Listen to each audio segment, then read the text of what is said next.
नमः शिवाय. दाशर्य राजाच्या जीवन परिवर्तनाची कथा. अध्याय पहिला. शिवचरित्र अद्भुत लीलांनी परिपूर्ण आहे. परम श्रद्धेने याचे श्रवण केले तर अनेक प्रकारची पापे नाहीशी होतात. जो नित्याने याचे श्रवण करतो त्याला उदंड आयुष्य लाभते. त्याचे आरोग्य उत्तम राहते. शिवाच्या कृपेने सुसंस्कारित संततीची प्राप्ती होते. तसेच लक्ष्मीचीही कृपा प्राप्त होते. तीर्थयात्रा करून जे पुण्य प्राप्त होत असते तेच शिवचरित्राचे वाचन केल्यानेही प्राप्त होते. महर्षी व्यासांच्या शिष्यांनी हे विचार मांडले आहेत. ओम नमः शिवाय हा एक श्रेष्ठ मंत्र आहे. हा मंत्र जपण्यासाठी कोणत्याही प्रकारच्या भेदाचे बंधन नसते. कोणीही अंतःकरणापासून या मंत्राचा जप करून आपल्यातील देवत्व पूर्णपणे प्रकट करू शकते. जो कोणी या मंत्राचा प्रेमभावे जप करतो त्याच्या मागे शिवशंकर उभे असतात. त्यांच्या कृपेची बरसात सदैव आपल्या शिष्यावर असते. गुरुमुखातून हा मंत्र प्राप्त करून घेतला तर या मंत्राने अंगी सामर्थ्य प्राप्त होते. परमपवित्र अंतःकरणाचा गुरु असावा. गुरुवर परमश्रद्धा ठेवून गुरुमंत्र घेऊन आपली साधना सतत सुरू ठेवावी. हाताने आपली कर्तव्य कर्मे करावीत व मुखाने नामस्मरण करावे. या मंत्राला काळ वेगाचे बंधन नाही. या मंत्राच्या साह्याने श्री शिवशंकरांशी नाते जोडले जाते. एकदा का या मंत्राच्या जपाची आपणास सवय लागली तर आपल्या मुखातून ओम नमः शिवाय हे सहज प्रकट होऊ शकेल. यासाठी जपाची सतत सवय ठेवावी. या मंत्राच्या सामर्थ्याविषयी एक पुरातन काळातील कथा आहे. पूर्वी यादव वंशातील दाशर्य नावाचा राजा मथुरेला राज्य करीत होता. तो शूरवीर होता. त्याच्या पराक्रमाचा सर्वत्र प्रसार झाला होता. त्याच्या पराक्रमामुळे त्याचे राज्य विस्तार पावले होते. त्याच्या अनेक राजांना मांडलिक बनवले होते. ते मांडलिक राजे दाशर्य राजाकडे येऊन त्यांना नजराणे देत होते. राजा पराक्रमी तर होताच, परंतु त्याचबरोबर तो अतिशय दयाळू होता. त्यामुळे राज्यातील ऋषीमुनी त्याला आशीर्वाद देत होते. राजाचे प्रजेवर पुत्रवत प्रेम होते. त्यामुळे सर्वांच्याबद्दल राजाच्या मनात प्रेम निर्माण होते.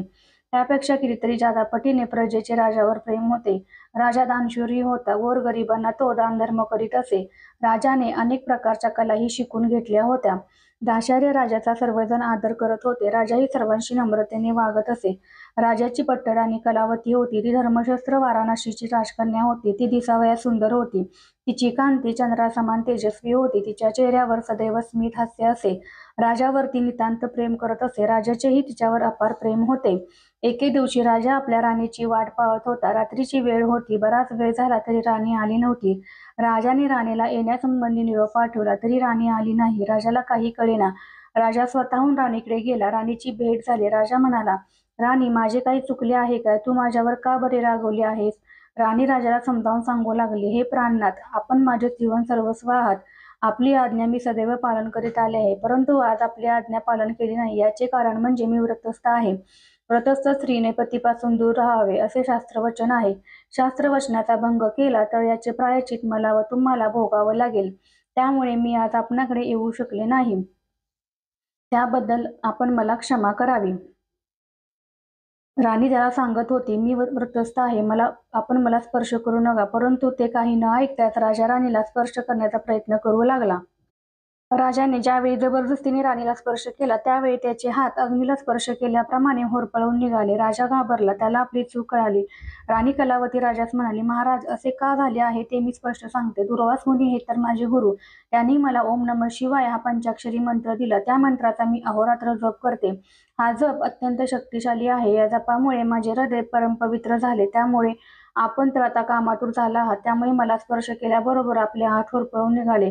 आपल्या हातून परमार्थाची साधना झाली पाहिजे. आपण फक्त राजे बनून राज्याचा उपभोग घेता मनाला ताब्यात घेऊन मनाच्या पलीकडे आहे तरी काय याचा आपण शोध घेणे आवश्यक आहे. अंतिम सत्याचा शोध घेण्याचा आपण प्रयत्न केला पाहिजे. दाशर्य राजाचे डोळे उघडले. त्याला आपल्या चुका कळून आल्या. जीवनाचा शोध घ्यावा असे राजाला वाटू लागले. तो आपल्या पत्नीला म्हणाला, मला आता शिवाचा पंचाक्षरी मंत्र दे. मी अंतःकरणापासून साधना करेन. तुझ्यासारखे माझेही हृदय पवित्र होईल. राज्याचा कितीही विस्तार झाला तरी मी यातून अतृप्त आहे. आंतरिक समाधान शांततेसाठी मला आता साधना करण्याची आवश्यकता भासू लागली आहे. तरी तूच मला दीक्षा दे. कलावती राणी म्हणाली, महाराज, आपल्या मनात परमार्थ साधनेचा विचार आला ही अत्यंत चांगली गोष्ट आहे. परमार्थाच्या साधनेने सर्व प्रकारचे पाप नाहीसे होऊन जातात. मानवाचे हृदय पवित्र होऊन जाते. मी तर आपणास मंत्र दीक्षा देऊ शकत नाही, कारण आपण माझे पती आहात, सर्वस्व आहात. गर्गमुनी हे यादव काळातील महान ऋषी आहेत. ते श्रेष्ठ विद्वान आहेत. तरी त्यांची भेट घेऊन त्यांना शरण जाऊन आपण त्यांच्याकडून शिवाचा मंत्र घ्यावा. त्यांच्याकडून मंत्र मिळाले की आपली पारमार्थिक प्रगती निश्चितच होईल. राणीचे हे सर्व विचार राजा एक शांततेने ऐकत होता. राजाला हे सर्व विचार पटले. गर्गमुनींच्या भेटीची ओढ त्याच्या अंतःकरणात निर्माण झाली. राणीला बरोबर घेऊन राजा गर्गमुनींच्या आश्रमाकडे निघाला. राजाचे सारे लक्ष गर्गमुनींकडे लागले होते. ते केव्हा भेटतील आणि मला मंत्र केव्हा मिळेल हा एकच विचार त्याच्या मनात निर्माण झाला होता. राजा राणी गर्गमुनीच्या आश्रमात आले. गर्गमुनीने त्यांचा आदर सत्कार केला आणि येण्याचे कारण विचारले. राजा म्हणाला, आजपर्यंत माझ्या हातून अनेक पापे घडली आहेत. पापांची जाणीव मला आजपर्यंत नव्हती, परंतु राणीने माझे डोळे उघडले. आता मला आपल्याकडून शिवमंत्राची दीक्षा पाहिजे. आपण दीक्षा दिली तरच माझे पाप नाहीसे होईल. माझ्या हातून पुण्य घडेल. मला जीवनाचा अर्थ समजू शकेल. माझ्या जीवनाचे सार्थक होईल. राजा राणीने त्या दिवशी आश्रमात वास्तव्य केले. सकाळी उठून राजा राणीने यमुना नदीत मंगल स्नान केले. एका मोठ्या वृक्षाखाली बसून दोघांनी शास्त्रसिद्ध पद्धतीने शिवाचे पूजन करून घेतले. शिवाला विधिवत अभिषेक केला. गर्गमुनींची पूजा करून यथाविधी दान केले. हा मंगलमय सोहळा आनंदाने संपन्न झाला. राजाची एक इच्छा आज पूर्ण होत होती. आनंदाच्या अनेक संवेदना त्याच्या अंतःकरणात दाटल्या होत्या. राजाने गर्गमुनींच्या चरणकमलांवरती मस्तक ठेवले. गर्गमुनींनी त्याला आशीर्वाद देऊन शिवमंत्र सांगितला. राजाच्या अंतःकरणात प्रकाशाची वलये फिरू लागली. त्यामुळे अंतःकरणातील अज्ञान नाहीसा झाला. सारी सृष्टी राजाला मंगलमय दिसू लागली. राजाने सद्गुरूंना विचारले, महाराज, माझ्या अंतःकरणात झालेला बदल मला जाणवू लागला आहे. आपल्या आशीर्वादाने हे घडले. माझे पाप आता नाहीसे होईल ना? त्यावेळी गर्गमुनी म्हणाले, राजा, तुला आपल्या पापांबद्दल पश्चाताप झाला आहे. शिवाचा मंत्र तुला लाभला आहे. आता तू या मंत्राचा अखंड जप कर, म्हणजे जन्मजन्मींचे पाप नाहीसे होऊन जाईल. नामाने हृदय शुद्ध होते. आत्मविश्वासाने परमश्रद्धेने या शिवमंत्राचा तू अखंड जप कर, म्हणजे सर्व प्रकारचे पाप नाहीसे होऊन जाईल. राजाने गर्गमुनींना पुन्हा मनोभावे नमस्कार केला. राजा म्हणाला, सद्गुरू, खरोखरच आपण मला धन्य केले. इतके दिवस माझ्या हृदयातून पापी विचार प्रकट होत होते, त्यामुळे मी अशांत होतो, अतृप्त होतो. आता माझी अशांती थांबली आहे. समाधानाचे सूर माझ्या हृदयातून उमटू लागले आहेत. माझ्या मनोमंदिरात प्रभूचा लीला विलास सुरू झाला आहे. मी अभक्ष्य भक्षण करीत होतो, परंतु आता फक्त सात्विक अन्नाचे सेवन करणार. कितीतरी प्रकारचे पदार्थ सात्विक आहेत, ते मी आवडीने खाणार.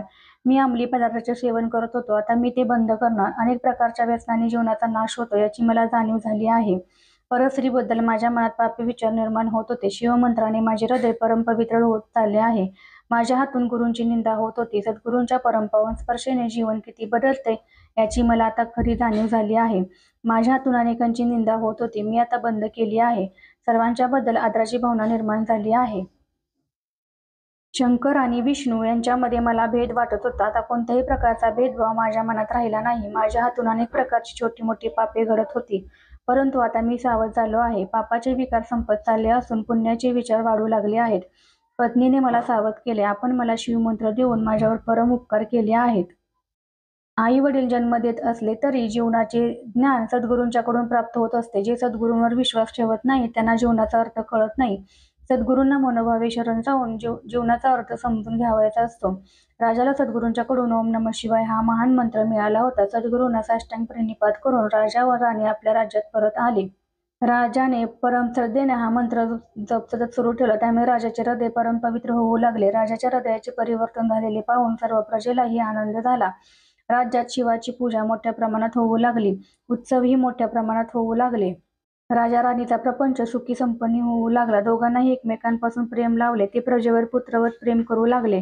अशा प्रकारे गुरुभक्तीमुळे राजा राणी व प्रजा सर्वजण सुखी झाले. सद्गुरूंच्याकडून पंचाक्षरी शिवाचा मंत्र घेऊन राजाने आपले जीवन बदलले. अशा या राज्याची कथा जे नित्य वाचतील त्यांच्यावर शिवशंकर सहाय्य करतील. त्यांचाही प्रपंच सुखाचा होतो. दाशरथ राजाप्रमाणे त्यांच्या संसारातील सर्व प्रकारचे दुःख नाहीसे होऊन जाते आणि जीवन अंतर्बाह्य आनंदी होते.